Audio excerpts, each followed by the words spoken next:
Voici la bête. Bon, j'ai un petit peu modifié certaines choses, hein, donc vous voyez, au lieu d'avoir le nuage d'outils, j'utilise uniquement que ça, vu que de toute façon je n'utiliserai que ça. Ensuite, bien évidemment, la couleur que j'ai mis ici. Bon, bah, l'option d'outils, j'ai laissé comme c'est d'habitude. Ici, j'ai mis la sélection, annuler, bon, voilà quoi, et le calque, je le mets en grand comme ça, un peu comme dans Photoshop.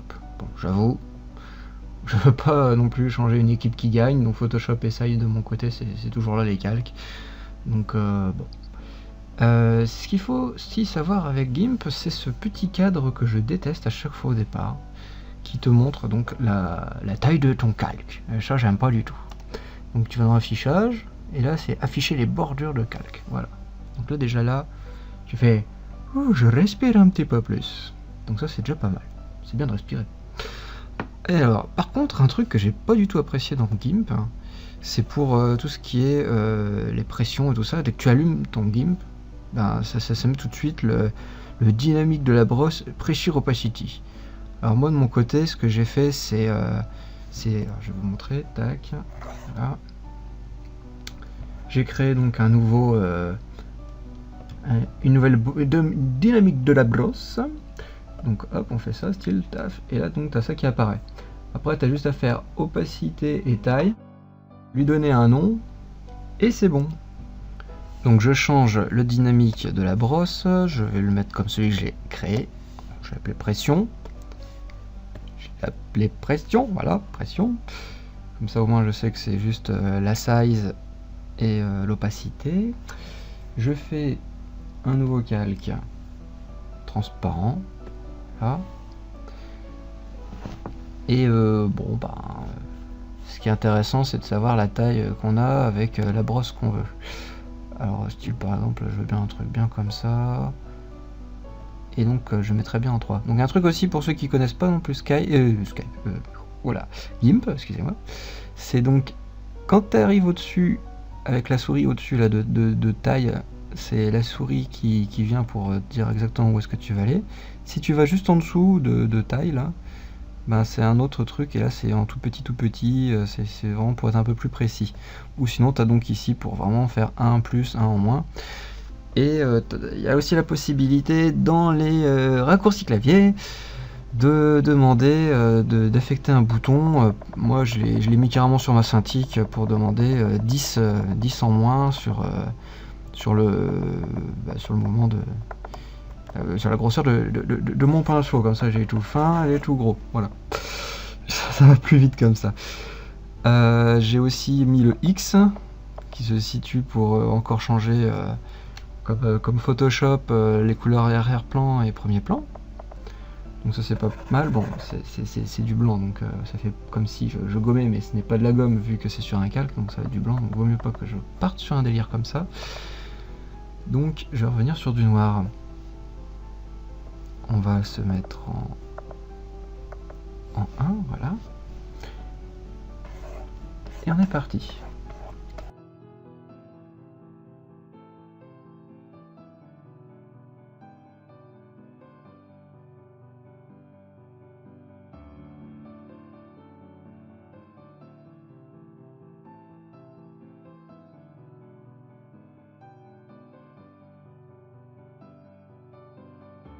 Donc là, ce que j'apprécie pas trop, c'est sa mâchoire, qui est un petit peu trop grosse à mon goût, hein. Je vais essayer de la réduire un peu.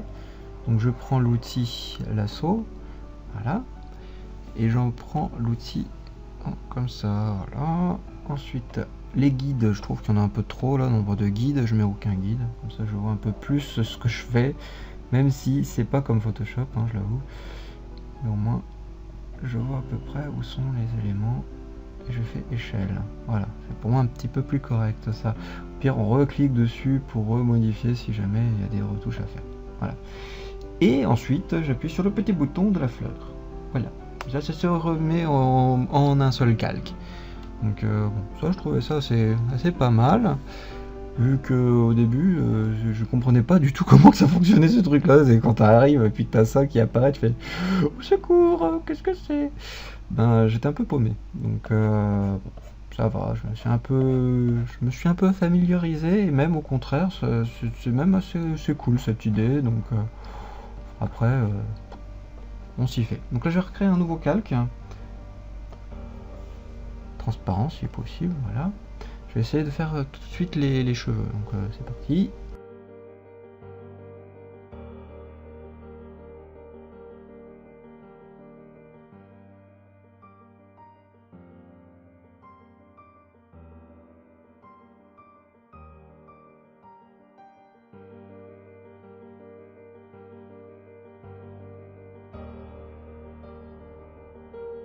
Bon, je sais, je fais pas que les cheveux là, mais bon, on va dire que ça c'est bon.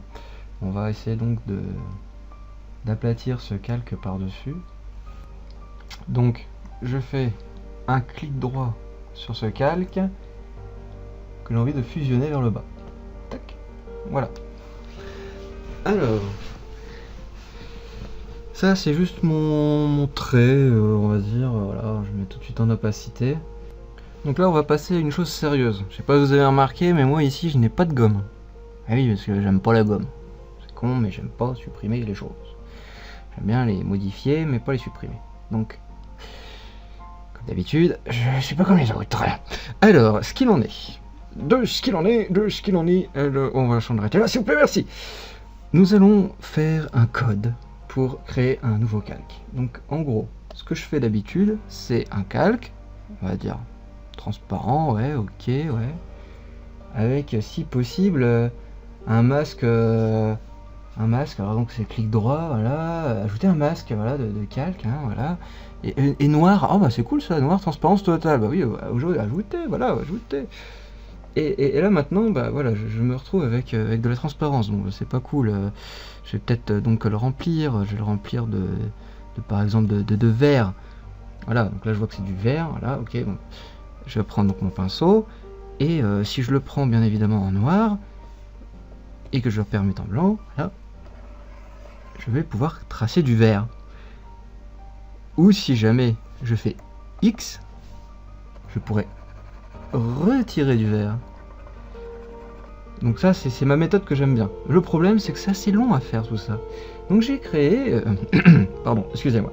Antoine Morin a créé un... enfin j'ai demandé à Antoine Morin de me créer un script sous GIMP. Donc en gros j'ai supprimé ça. J'ai supprimé d'ailleurs rien du tout, vu que c'est bien en noir qu'on est. Et qu'on aimerait donc passer un calque que je viens de créer. Donc on va dans Calque, Create Solid Color Layer. Donc c'est comme ça qu'on l'a nommé. Et donc ce code se situe dans les informations de la vidéo, hein. Donc il y aura juste à cliquer sur le lien pour récupérer ce petit truc. Et bien évidemment ça va être dans un zip avec l'explication de où est-ce qu'il faudra le mettre. Voilà, donc tout est dit. Donc hop, on clique là-dessus, et voilà. Maintenant j'ai un calque qui a été fait noir, parce que j'avais sélectionné noir au début. Et ensuite, donc je suis directement sur le masque, avec la couleur blanche. Donc maintenant je peux tracer du noir, parce que le blanc sur du noir, le noir c'est l'opacité 0, et du blanc c'est opacité 100. Donc ça veut dire que nous voyons que uniquement ce qui va être blanc sur ça. Voilà, on le voit un petit peu en chouïa. Voilà, c'était juste pour vous montrer un peu le principe. Donc là maintenant je vais pouvoir tracer tranquillement mes courbes, comme ça à tout moment je pourrais gommer, revenir en arrière et tout ça. Donc là c'est un peu trop fin, on revient en arrière vite fait. On va le mettre à 3 si possible. Voilà.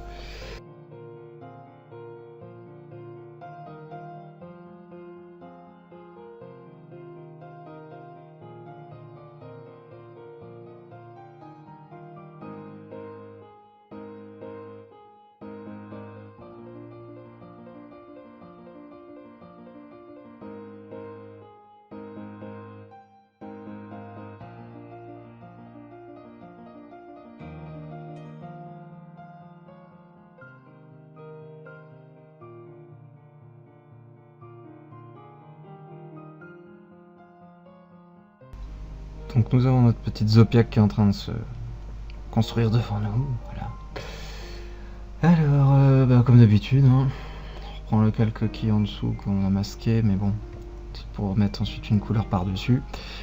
Donc par exemple, une Zopiac c'est jaune, hein.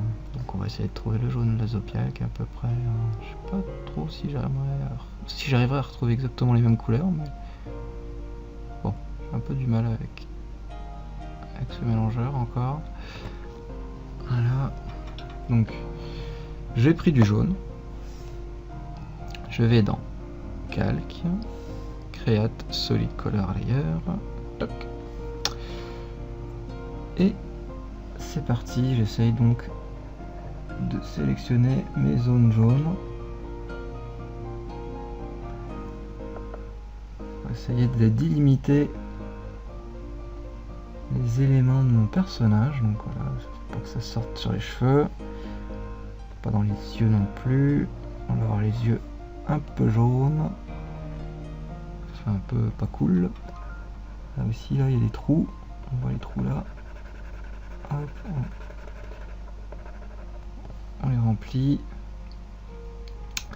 Et ce qui est intéressant, c'est un peu pour faire comme dans Sai ou dans Flash, c'est de partir sur cette idée de essayer de retrouver les trous pour les remplir. Pas non plus... voilà. Voilà, ok. Donc ensuite on prend le pot de peinture. Et on y va pas franco à ce point-là, parce qu'il y a échantillon sur tous les calques. Donc ok. Voilà, on est un peu mieux quand même. Sauf que bon, on peut y aller peut-être un peu plus franco quand même. Pour avoir moins ce liseré blanc un peu bof là. Je recommence. On va peut-être aller jusqu'à 70. Non, 70 c'est un peu trop. 50 des fois c'est pas mal. Ouais, on va dire que ça revient un peu au même. Hop. Mais bon, c'est à peu près ça qu'il faut. Après, je regrossis un peu la taille de mon pinceau. Je rebadigeonne un peu les petits oublis de cet outil pot de peinture là. Ça rend un peu plus classe mon trait.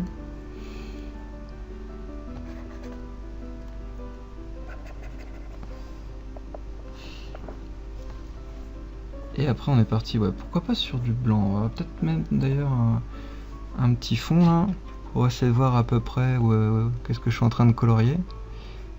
On va partir sur un truc comme ça, tiens.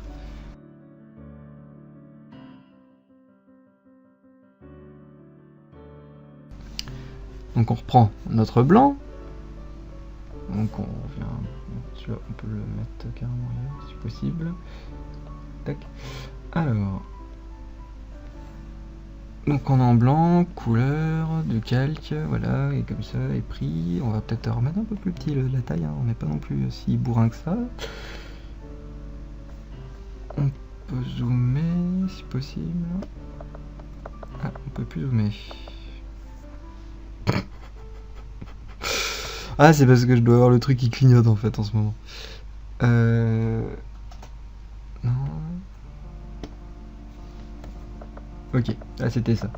Oh bah tiens, en même temps je vois que j'ai des problèmes avec mon calque jaune. Ouais, mon petit calque jaune. Ah non mon dieu, c'était énorme ça. Un peu baisser quand même. Des foufous là non plus. Ouais, ici ça n'allait pas. Ok. Alors, on va reprendre le pot de peinture. On revient là. Pot de peinture. On va mettre ça en blanc. Ça. Waouh! Alors, c'est ouvert où? D'où c'est que c'est ouvert? Ça doit être sûrement ici que c'est ouvert pour lui. On va mettre un coup de pinceau alors. Coup de pinceau. Coup de pinceau, on va le mettre un peu là. Voilà. Pot de peinture. Voilà.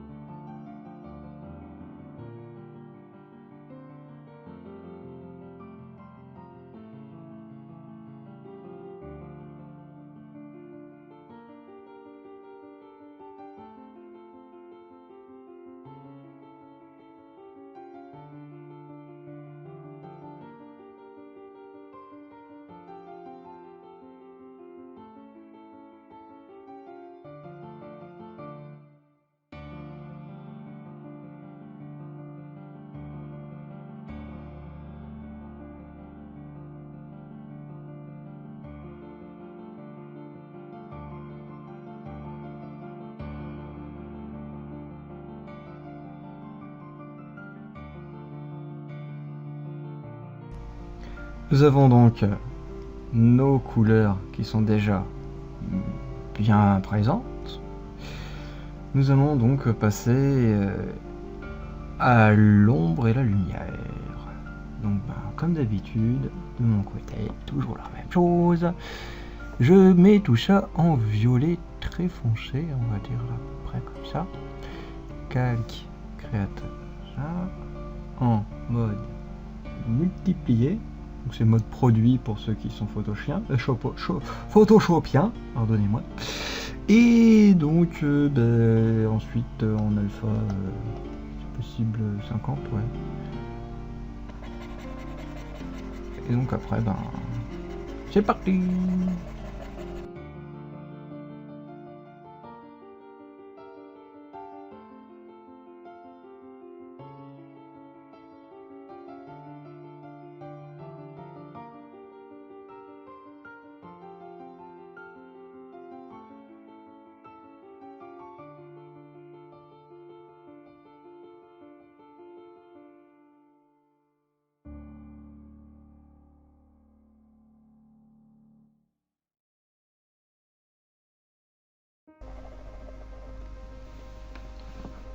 Donc il y en a plein qui vont me dire mais dis donc, il part en cacahuète là, il nous fait des traits un peu vite fait, là où je te pousse, là comme je te pousse, voilà.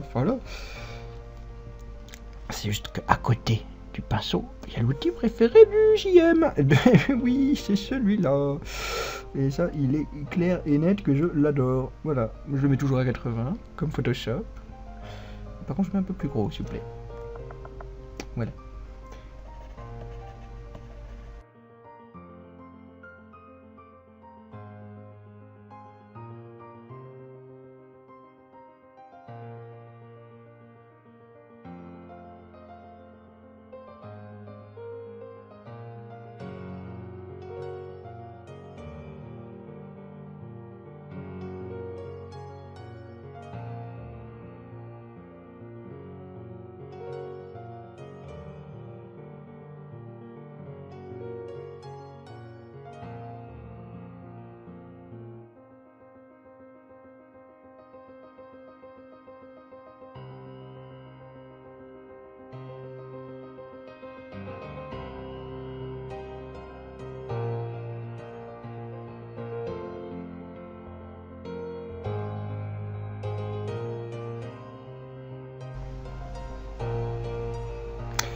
Alors, nous avons fait, on va dire, un peu ce qu'il nous faut, quoi, en ombre.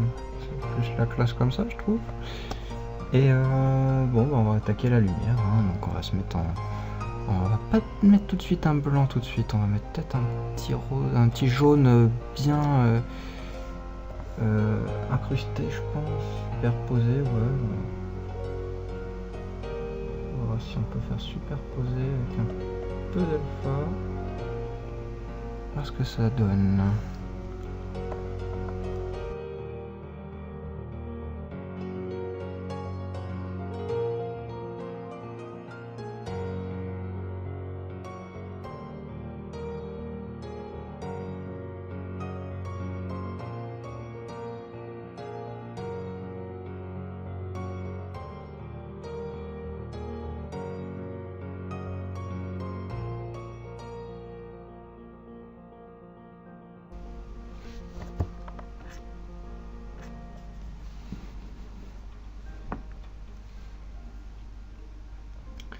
J'ai remarqué quand même que j'ai un petit souci avec le doigt, est-ce que je l'ai pas mis en mode adouci.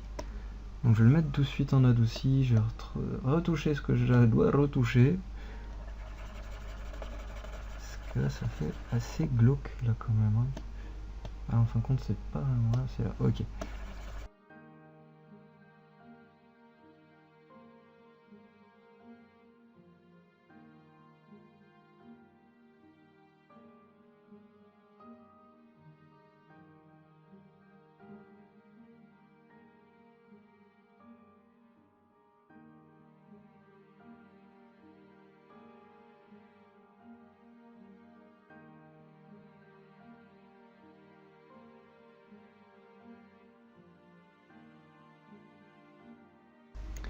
Donc nous avons une Zopiac quasi terminée, hein, on va dire. Alors, maintenant on va voir ce qui peut être aussi utile avec ce GIMP. Ben, en fait, ce qu'on peut pas faire sous Photoshop, bien évidemment, à part avec des calques mis en masque de décrétage, décrétage plutôt, de décrétage, enfin bref, ça c'est cool pour les contours, mettre les contours colorés, effectivement. Donc hop, on fait une pipette, alors là ça marche pas, effectivement je clique sur du noir, hop, on va prendre le jaune, paf, on tape sur du jaune, c'est un peu très con hein, mais c'est ça. En gros on veut récupérer le jaune qui est là, et je le mets style un peu plus de ce côté là. Je reviens par contre sur le noir, je prends le pinceau, je dois pas être en 28 parce que ça va péter un peu aussi, on va peut-être mettre à 15, ça doit être quand même assez gros 15, mais bon. Et on passe uniquement sur les traits que vous voulez jaunir.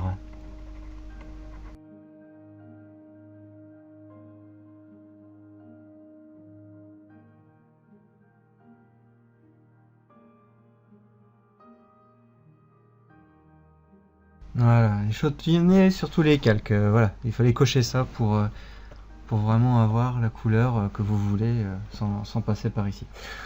Je suis désolé, j'ai carrément oublié, je le savais mais j'ai oublié de le rappeler. Je me dis putain c'était vrai, c'était compliqué, mais non, il y a un truc. Bon bref.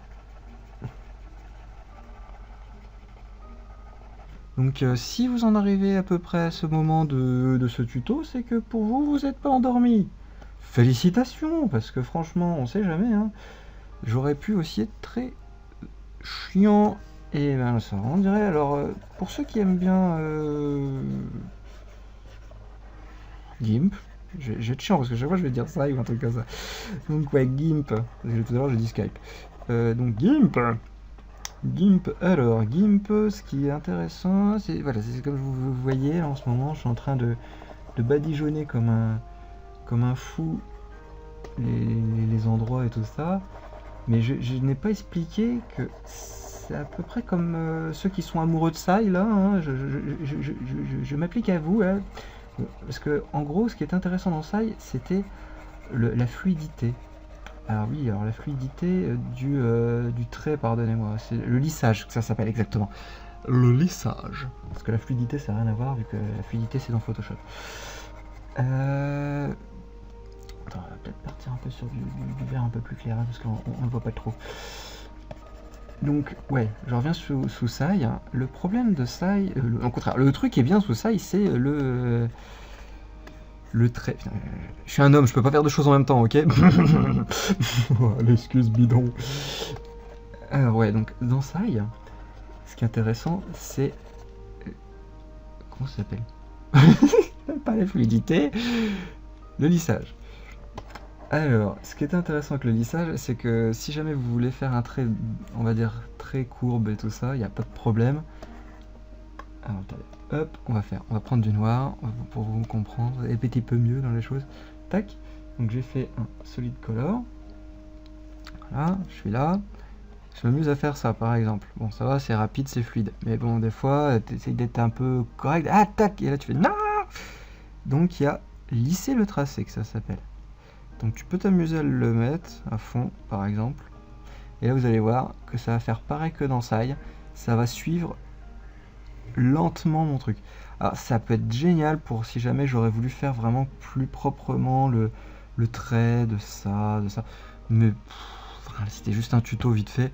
Donc pour ceux qui auraient vraiment dit merde c'est où ça, ben, c'est uniquement dans lisser le tracé quand vous êtes en brosse. Donc c'est pas du tout le but de ce tuto, hein, de vous montrer exactement comment marche GIMP, juste savoir comment colorier sous GIMP. Voilà, enfin moi je colorise comme ça actuellement, parce que c'est un peu comme Photoshop, c'est un peu comme ça, c'est un peu comme Flash de ce côté-là.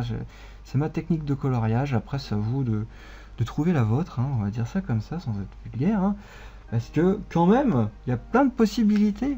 Faut pas se contenter de se dire ah ouais c'est comme ça qu'il a fait, faut faire pareil. Non, non, non, non. Le moutonisme est interdit, je dirais même. Il faut absolument que vous trouviez votre patte, comme on dit. Donc bien sûr, évidemment, en essayant de regarder ce que font les autres, comme vous faites en ce moment avec le tuto, mais essayez de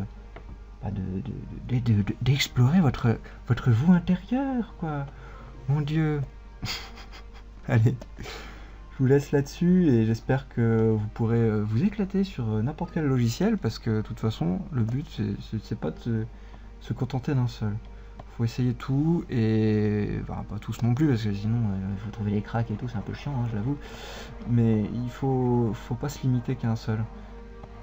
Donc voilà. Donc, il est possible d'en avoir qu'un seul, voilà la preuve. J'ai fait un dessin 100% GIMP. Voilà. Allez au prochain tuto et amusez-vous bien surtout.